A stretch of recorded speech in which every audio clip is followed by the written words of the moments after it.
What is going on, everyone? My name is Andy. Welcome back to another FPL video. In this one, it's some of my final thoughts ahead of the Game Week 6 deadline. So I'm going to go through the latest press conference information as well as answering some of your questions as well. So if you do enjoy the video, make sure to give it a like, hit that subscribe button if you haven't done so already, and make sure to check out Fantasy Football Hub before the Game Week 6 deadline. There's a 7-day free trial at the moment and 30% off. Loads of tools over there that are really helpful from an FPL point of view. And if you just want to get a sense check of how your team is doing, you can get that rated for free as well. All the links needed are in the description below. Otherwise, we'll just get into it. So let's start off with Brighton. Lots of people wondering about their FPL options this week ahead of their good fixture, which is Bournemouth at home. So the likes of Mitoma, Evan Ferguson, Estepinian and João Pedro in particular.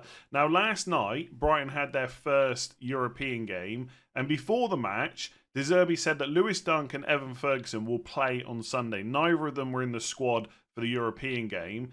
Now, that doesn't mean they're 100% going to start, but I kind of took it to say that that is probably what would happen. In the past, De Zerbi has said in press conferences that a certain player is going to start, so that's why there's a little bit of doubt there. Interestingly, today, De Zerbi had his press conference ahead of the Bournemouth game, and one of the tweets that came out was that he wasn't clear-cut about the availability of Dunk and Ferguson. Now, Ferguson was only ill, and for Dunk it was a muscular injury, but he's gone from saying they'll play to being not sure about kind of what the status of those two players are. Now, I know Dunk for FPL is not obviously a hugely owned player, but that does affect their defence. And Evan Ferguson is someone that would have been brought in quite heavily after his hat-trick. So that is a bit of a problem. Ultimately, my thoughts on Brighton players are you just keep them. It's Bournemouth at home.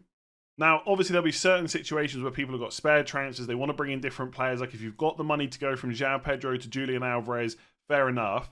But for most people, you just keep them for Bournemouth at home and you deal with it after that because the fixtures do get a bit worse. I mean, Brighton could get results in all of these games, but on paper, Villa away, Liverpool at home, Man City away is not great. The fixtures get much better from Game Week 10 onwards. Probably unsurprisingly, De Zerbi also went on to say whether he'll have to make changes. He said yes, a lot. He says it's more difficult for Brighton than Liverpool and West Ham as they are more used to it after competing in Europe last season. So Brighton players aren't used to playing kind of every 3 to 4 days. But I think we know there's going to be lots of changes anyway, right? We've seen that already from De Zerbi. So Mitoma's probably going to be fine. He started every match good minutes so far. I don't think he's a huge problem. After Game Week 6, you could potentially look at shipping him to a different kind of 6.5 million midfielder. I don't think Evan Ferguson's a great pick in general. He does have a lot of kind of injury issues, right? He was managed a lot last season. And even when he's fit, he's not guaranteed to play because of Welbeck. So I think, again, I would probably keep him this week. But going forward, he's not someone that I would want in my team, I don't think. And João Pedro, who knows? Benched against Man United for Lallana. Started last night. I think he scored twice, both penalties. There's nothing to say that Lallana can't start this game in Game Week 6. But because it's so good against Bournemouth at home, I'd probably keep him. But long term, João Pedro surely has to go. He's just been benched too many times. Even though he's a cheap price, there's lots of other players that we could put in instead. On Estepinian, he's obviously first choice left back. I have kind of mentioned slight worries that Lamptey played really well against Man United. And there is a chance that he could start this weekend. But again, it's not worth taking Estepinian out because he is first choice. He is a bit of a machine. I'm sure he'll be fit and available to play this game. And if he does, it's a great fixture. So general thoughts around Brighton players, keep them for this week. After that, have a plan to maybe get rid of him. Estepinian's not going to be a rush to sell, because obviously he's done so well so far.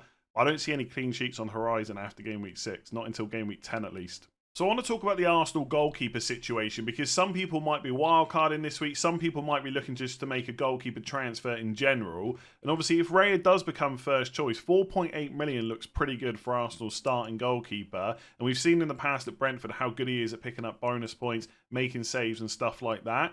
Now Arteta said today, this is the competition. This is my job to make decisions in the best possible way for the team. He's been very supportive and really good around the place. So he was talking about Ramsdale essentially being dropped. Now I put out a Instagram story the other day saying that Raya was starting second game in a row in the Champions League. It looks like he's probably first choice. And I was surprised by the amount of replies that reckon Ramsdale's going to start against Spurs. Now, obviously, we don't know. We can just wait and find out. But there will be people looking to make the decision before the deadline. I just think you get put in the Premier League and then you start the first Champions League game. They're back in. Ramsdale helped that. Does Ramsdale get a chance in that game? No, it goes to Raya. Everything we've seen from the last couple of games kind of says that Raya is now first choice. I don't buy this stuff from Arteta about rotating goalkeepers, substituting during games. I just don't see that happening. I think Raya is the better goalkeeper. I don't think there's a huge difference between the two. I don't think it's like going from Pickford to Alisson, right? I'm not saying that, but I do think Raya is a bit of an upgrade, especially in terms of his distribution and, you know, just playing with his feet in general, which is obviously such a big thing for goalkeepers these days. So I think he is just first choice, and I would expect Ramsdale to probably play in the FA Cup and stuff like that. Obviously, if you don't have to make the decision right now, you give them a few more games and see. If Ramsdale does come in for the Spurs game, then that obviously makes both of them probably a complete avoid. But if Raya plays again, he is someone we're going to look at long term. The only thing to obviously say about Arsenal's fixtures, it's Spurs at home, Bournemouth away, Man City at home, Chelsea away. I don't see too many clean sheets there. Obviously, he could get save points and stuff like that, but there's really not a rush to bring them in. I think this is a more probably important conversation for those that are going to wildcard around game weeks 9 or 10. If Raya starts the next 3 matches, he's going to be in a lot of wildcards. But for now, if you can, I'd probably just avoid both of them and see what happens. But my money is on Raya just being first choice. I think that's the reason he was brought in. That's why he started the last 2 games. And unfortunately for Ramsdale, he's going to have to work to get back in the team. All right, let's talk about Man City. They've got Nottingham Forest at home this week. Obviously, Julian Alvarez is a very popular transfer. Pep Guardiola in his press conference said Jack is coming back, so that's Grealish, training well and could be ready. So he might get some minutes. I'd be very surprised if he starts. I expect to see Doku and Foden on the wings again. Kovacic is almost ready, the last part of the recovery, but now we lost Bernardo for a few days, and John and De Bruyne are still out. So John is kind of John Stones, and De Bruyne is out as well. So if you've got players like Diaz and Akanji, they do look pretty good to hold on to right now. With Bernardo Silva out, that means Alvarez is like definitely going to start. I don't usually like saying this about Man City players, but I'd put a lot of money on betting that Julian Alvarez is going to start this game. Now, to be fair, and I know a lot of people have kind of said this, and if you haven't made the transfer already and he doesn't look like he's going to go up in price tonight, you could wait because the deadline is 1:30 UK time, right? So obviously 1:30 PM. There's no early kickoff. So the Man City game's at 3 o'clock, along with Luton, Wolves, Palace, Fulham. So we might get early team news. It's almost certain that we will probably find out a few players that are going to start. So if you're watching deadline streams and stuff like that, the information will be there. But if you're someone that can't be around for that, I just don't see how Alvarez doesn't start this game. So I think he'll be fine. There was another comment about him specifically. So Pep Guardiola, I almost said specifically, but I did add the S there, so I think I'm okay. Pep Guardiola said, this is about Alvarez. Right now with the injuries, he's had minutes and he gives us lots of good things. That's why he's playing, but he has to continue. So obviously, like everyone under Pep, you've got to keep playing well. Said many games, some games he won't play. Hopefully players come back and fight for positions. Now, obviously, if Pep Guardiola had a fully fit squad, including De Bruyne, Kovacic, etc., I'm not saying that Alvarez wouldn't start, but obviously there's much less chance. But also his minutes could be managed a bit more. That's obviously not going to happen with the amount of injuries they've got.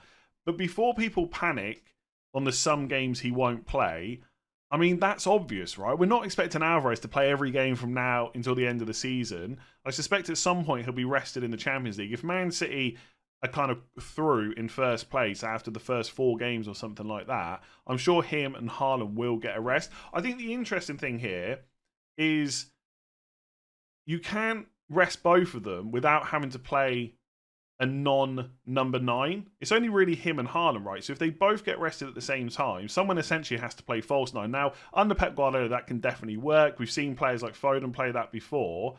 So I wonder how he's going to manage those rests, because obviously if you rest Haaland, you kind of want Alvarez to play and vice versa. But maybe it might be that, you know, Man City are 12 points from the first 4 games in the Champions League. Alvarez misses the next one. Haaland misses the one after that. Who knows how it's going to work? But don't start panicking that Alvarez is not going to play every game.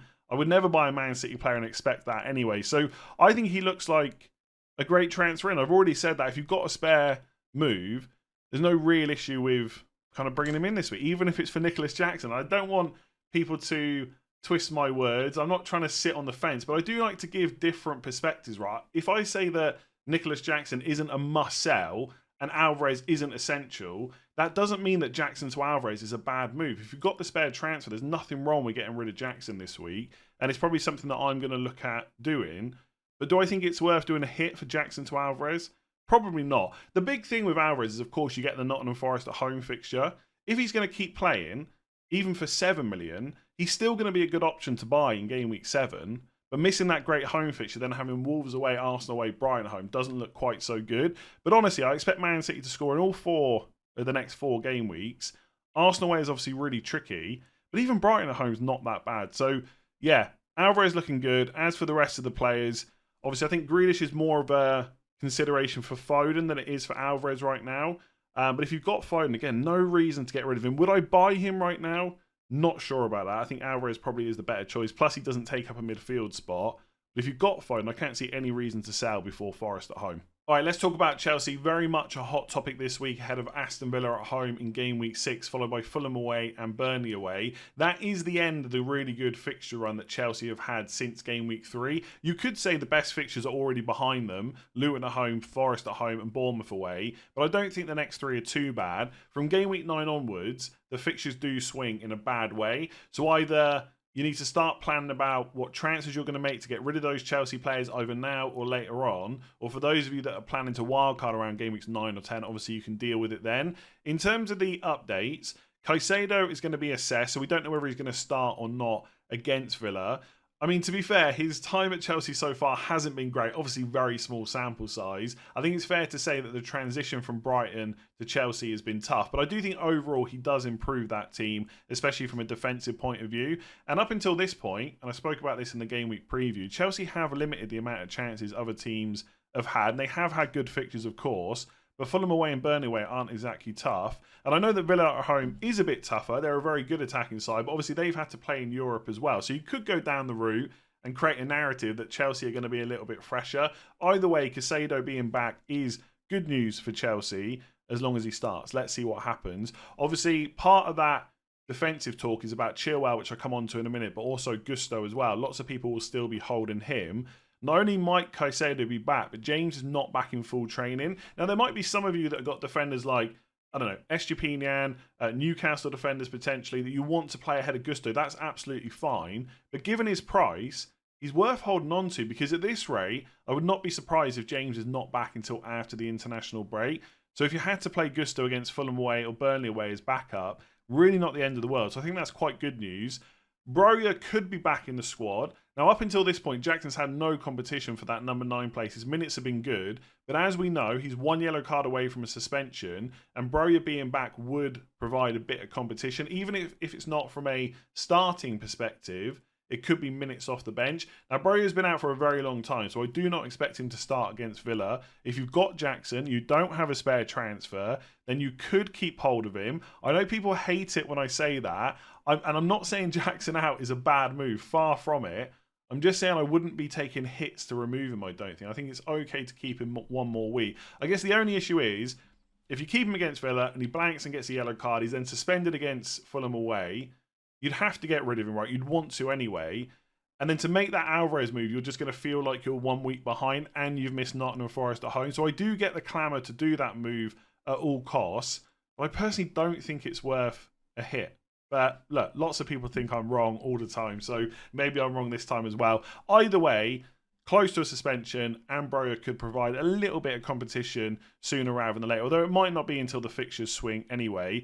The big news for a lot of us, or the lack of big news, I should say, no mention of Chilwell or just the overall setup of the Chelsea team. Not that I could see anyway. So the question everyone's going to ask me is, do I think Chilwell is going to start? My honest answer is, I've got no idea.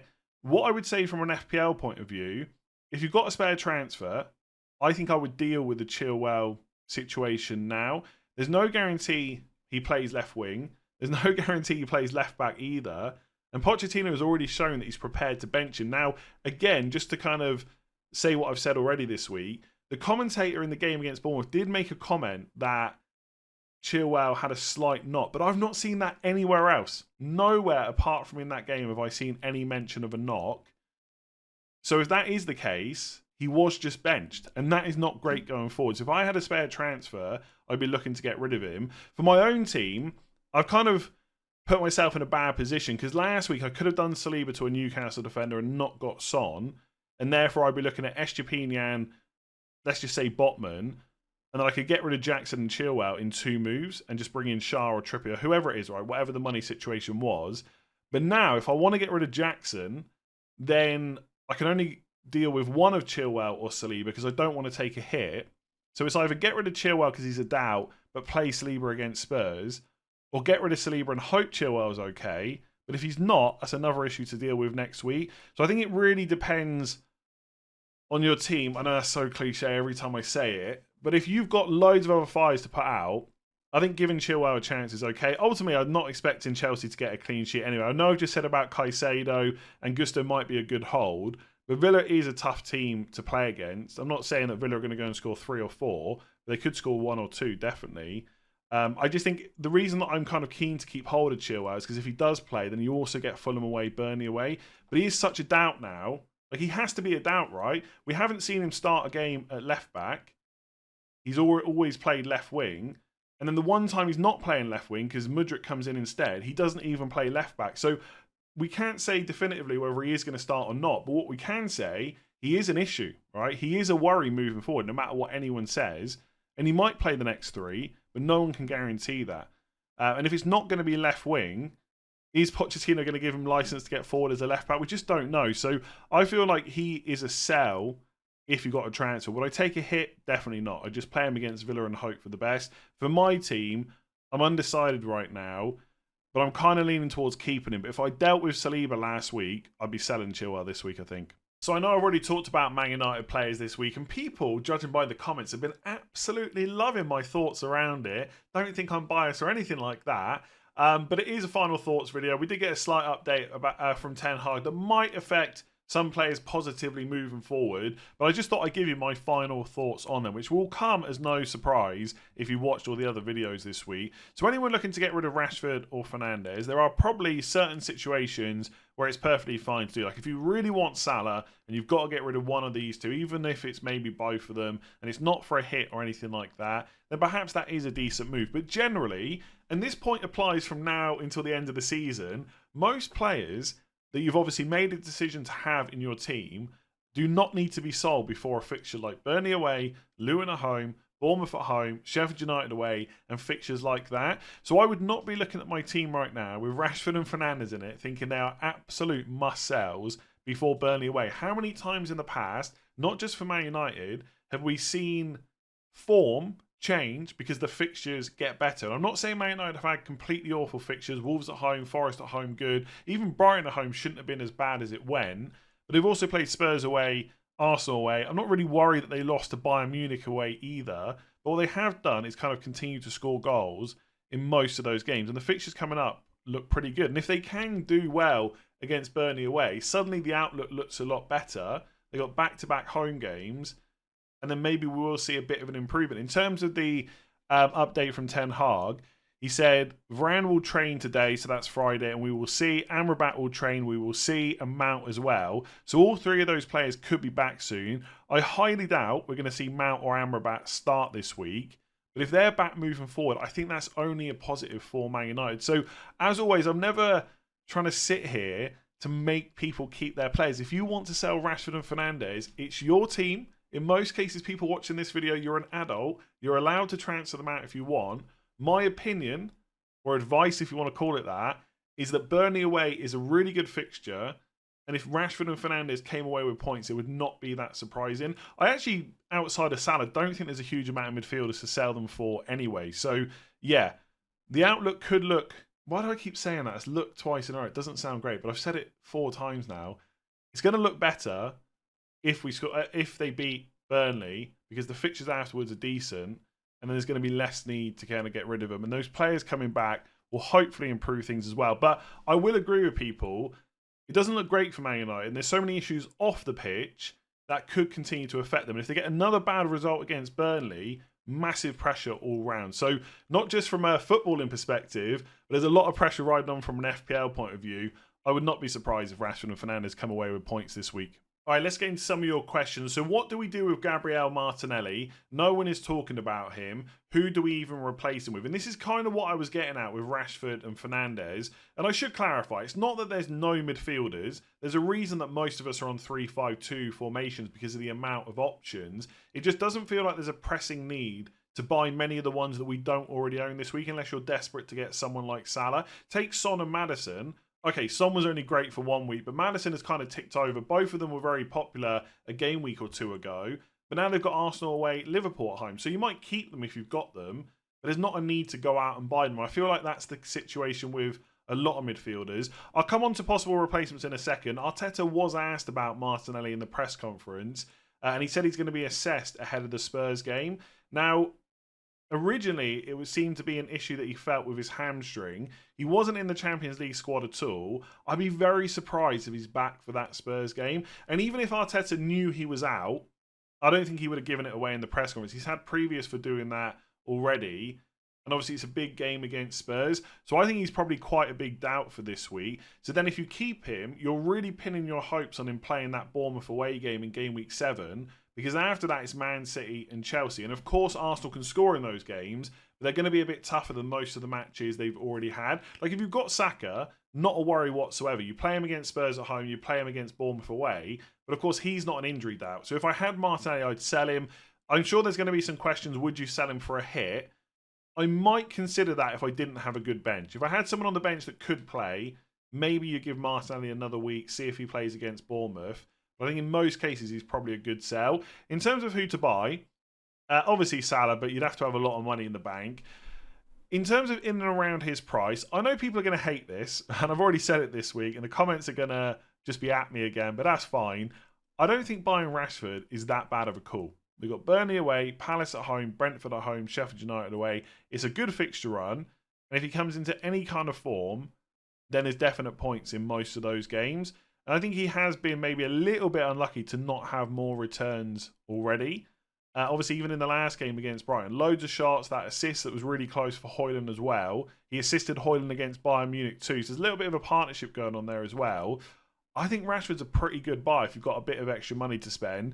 Would I buy another Arsenal midfielder right now? Probably not. Similar situation to Spurs. If I had them, great. But I don't know if I would bring them in. Obviously, you could consider Martinelli instead. Fernandes instead. He's a little bit cheaper. But if I was buying one right now, it would definitely be Rashford. Foden, maybe. And to be fair, like Alvarez, he started every single game he's been fit and available for. The one he missed was Sheffield United, but he was ill in that game. I don't think it's the worst call to buy. I don't know. There's just something telling me don't buy Foden right now. I just feel like if one of him or Alvarez is going to lose minutes over the next 2 to 3 fixtures, it's more likely to be Foden. I don't know. I could be wrong on that. There's just something telling me this is the wrong time to buy. But then again, it's Forest at home. So if you want to take a bit of a punt, I don't mind Foden whatsoever. Again, probably not the right time to buy Chelsea players. Although if you're committing to Game Week 9 wildcard, then Villa at home, Fulham away, Burnley away. I wouldn't even completely rule out Sterling, but I do agree with everyone who's about to comment right now. It's probably not the best time to buy Sterling. And outside of that, you're probably looking at cheaper players. So if I go to midfielders for 7.5 or below, you got the likes of Mbeumo, of course. He's still got pretty good fixtures. I know it probably feels to some people like you've missed the boat, and obviously didn't score last week. He blanked against Palace as well. But he has got 4 goals in his first 5 games. He is on penalties. His minutes are looking great. Everton at home this week, decent. Forest away after that, good. Man United away, debatable whether that's a good or bad fixture right now. A lot of people would say it's not that bad whatsoever. That's fair enough. But then you've got Burnley at home in Game Week 9 either way.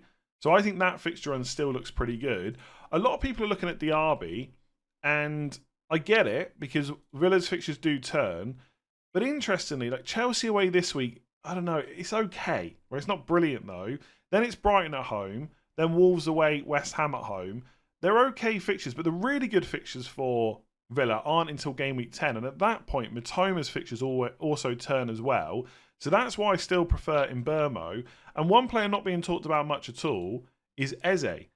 And to be fair, he has got 2 away games in the next 4, Man United and Newcastle, but also 2 really good home games, Fulham at home, Forest at home.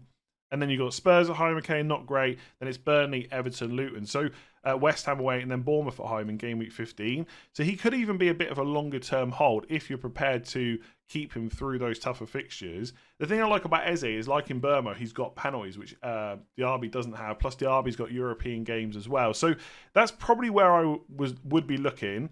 Martin, let me just check Martinelli's price a second. I think he's like 7 point something, is he? Yeah, 7.9. So if I had to go for someone cheaper, it would be Foden or Mbermo, maybe Eze, Diaby if you want to. But if I had a bit of money to go up, I think I'd go to Rashford. And I'm not just saying that to annoy everyone in the comments right now. I just think he is a good option over the next 4 game weeks. He's going to start. Man United are going to score goals. They might lose some games, but from an FPL point of view, that doesn't really matter, right? All we care about is points. So this style of question might have been better suited for a game week preview video, but I'm going to answer it here anyway because I think it's interesting. Do you feel like people look for an immediate gain on transfers instead of assessing them over the long term? And I think there's kind of 2 parts to this question. In terms of assessing transfers, essentially it should be over the period that you own that player. So I'm going to use Jackson to Alvarez as an example here because obviously lots of people doing that move this week. If you bring in Alvarez for Jackson and Jackson outscores him this week, whether or not that was a bad move overall should probably only be assessed when you sell Alvarez and then you see what Jackson could have done in between. In general, I think assessing moves in FPL, especially like chip use and stuff like that, is quite difficult because as soon as you make one move, that then affects what you do the next week. And you can look back at it and say, well, if I'd done this instead, then the next week I'd do this and that. But ultimately, you might not have done that, right? Like I said, if I got Saliba to Newcastle defender last week, I'd be doing that this week. But after a few weeks, you forget about what you would have done. So I think in general terms, it's kind of hard to assess moves. But yes, it should be done over the long term. But I do think sometimes people use long-term potential as an excuse to make a move that's not always that great in the short term. You should be looking for immediate points, right? If you do Jackson to Alvarez, you want Alvarez to outscore Jackson this week. Of course, you want it to happen in the long run as well. But if it doesn't happen this week, you could have delayed that move. And that is why I keep talking about hits, especially for this transfer. Because let's say Alvarez scores 1 goal and gets 3 bonus points, right? He finishes on 9. You take away the 4 points, that's 5, he's up. If Jackson scores 1 goal without getting any bonus, then you've lost points. And so that is why you do have to look for immediate gain, even if you think it's better over the long term, because you can always make that move next week instead. And I think that's the part that gets forgotten. Don't get me wrong, there's always context to be applied to this stuff. Like some people might be getting close to being priced out of this move because Jackson's fallen in price, Alvarez has gone up. In that case, maybe you do make it early. Maybe you do take that hit. Obviously, I'm trying to answer a question generally here. You can't apply that to every single move that people are thinking about making. But yeah, I would say generally you want to assess a move over the long term. But when you're assessing whether you should make that move, yes, long term matters. You should be looking at fixtures. But you do want an immediate gain as well. Otherwise, why are you really making that move? So what do you think about bringing in Rasmus Højlund this week? And I would say it really depends what the alternative option is. And also what type of FPL manager you are as well. And I'll come on to that in a minute. I joked on Twitter the other day after Højlund scored against Bayern Munich to forget about doing Jackson to Alvarez. Jackson to Højlund was the move. But that was just a joke. If you're asking me who's the better FPL option between the two, I would absolutely pick Alvarez. From everything we know right now, he's the better player, playing in a better team. You could say Man United's fixtures are maybe slightly better, but Man City's are still really good. He's on a lot of set pieces. If Haaland's off the pitch for any reason, Alvarez is probably going to play number 9 and he'd probably be on penalties as well. So he's just an all-round good pick. Plus, he's actually slightly cheaper than Højlund too. So if that's your alternative, then I would just go to Alvarez, right? And obviously, you can weigh that up for any other players you're thinking about. But if you just want to go for a punt on a player that you want to bring in who's got good fixtures, there are worse moves you can make. And I think I definitely do from making videos and stuff like that. We forget that lots of managers just want to have a bit of fun with the game, and maybe you're a Man United fan, maybe you're Danish, whatever the reason might be, you might want to take a punt on Højlund. If you're going to do that, then Burnley away, Palace at home, Brentford at home, Sheffield United away is not a bad time to kind of do that. I think from what we've seen so far, very small sample size for the amount of time he's played for Man United, he looks like a pretty good player. Not better than Alvarez, but he looks okay. Definitely better than Martial, making good runs, getting into good positions. You know, that pass from Rashford in the Brighton game, very close to being on the pitch, in which case Højlund would be off the mark in the Premier League. He's now scored against Bayern Munich as well. I think there's a good player in there, but he is a punt. And if you're okay with that, there's no harm in bringing that kind of player into your team. If you're playing like me, you're always trying to get the best overall rank. You're kind of making, I don't know, you could call them boring, safe, sensible moves, whatever it is. If it's Højlund versus Alvarez, then of course you pick Alvarez. But I don't think that Højlund is a bad move whatsoever. That's the kind of FPL manager, and that's the kind of move that you want to make, right? He's a punt, and that's perfectly fine to do. Most people aren't going to bring him in this week. That's also okay. But I don't think it's an awful choice. He does get, well, so far he's been substituted early because Martial's obviously there on the bench. And because Martial's not starting, he's also not getting injured at the moment. So his minutes maybe aren't completely secure. But I don't see many matches going forward where he doesn't start. He's a much better option for Man United and Ten Hag than Martial is. So yeah, cheap enough price. You want to take a punt? Go for it. So I'm just going to quickly talk about my team because not much has changed since the team selection video. And ultimately, I'm not completely locked in on the moves that I want to make, but I'm getting there. So I'm pretty certain I'm going to do the Jackson to Alvarez move as well. I do think there's a world in which in game week 7, I'm going to wish that I just did Chilwell and Saliba to double Newcastle defence and just held Jackson one more week, even if that meant getting Alvarez in game week 7 instead. But there is a chance, not even if it's not today, that over the weekend, before I want to make my moves for game week 7, that Jackson could go down in price again and Alvarez might go up. Do I really want to miss another 0.2 million on that move? Not really. And ultimately, if I was wildcarding this week, I'd absolutely choose Alvarez instead. And if Jackson picks up a yellow card this week, I'm going to be really glad that I made that move. So I think I'm coming around to doing that. But because I've got 2 free transfers, there is another move that I can make as well. And I think almost certainly I will make that second move. And it's probably going to be for Botman. In most cases, I just can't afford Trippier unless I do the double Chilwell and Saliba move. So then it's Botman versus Cher. And I do think that Cher is the better option. I do think that extra money is worth it for his goal threat, as long as it doesn't stop you doing anything else in the future. And I'm just a little bit worried that that might be the case with my team, that it might stop me doing something. So I think I'm going to do Jackson to Alvarez. Unfortunately, only now saving 0.1 million. Fair play if you went early on that move. That leaves me 0.4 million in the bank. So like I said, I can't even do Chilwell to Trippier if I wanted to. And I think right now, I'm leaning more towards selling Saliba and hoping that Chilwell plays. If Chilwell doesn't play against Villa, then that's a definite transfer in game week 7. But I think either way, I need to make another defender transfer after this week, either in 7 or 8. So even if I keep Saliba and play him against Spurs and sell Chilwell and then play him against Bournemouth, I think I've still got to sell him in game week 8. I spoke about on the game week preview how I'm kind of leaning more towards wildcarding in game week 10 anyway. I still think that's the case. I have reviewed that. There are ways to get to a pretty good game week 10 team without wildcarding, but it relies on a lot of things going right and also still not being able to change my goalkeeper, some of the bench players as well. So I think I'm probably leaning more towards that. So making kind of shorter term moves like removing Saliba this week, giving Chilwell one more chance is probably not as bad. If you're trying to delay the wild card, or sorry, if I was trying to delay it past game week 10, like I was absolutely sure that I wanted to go later, I'd probably be more inclined to sell Chilwell because I definitely want him gone from game week 9 onwards. He is a doubt for this week. He has to be after getting benched last week. And from game week 10 onwards, Arsenal got pretty good fixtures and I'd probably want to hold Saliba for that. But because I'm leaning towards that wild card, I can always get him back in. I mean, I have made some money on him, so I'd have to pay a bit extra. But it might be that Gabriel Zinchenko is an option for a cheaper price. So I think my 2 moves are probably going to be Jackson to Alvarez. Sorry, not Chilwell. I know I've just done that. Maybe subconsciously I know that that's the move I should make.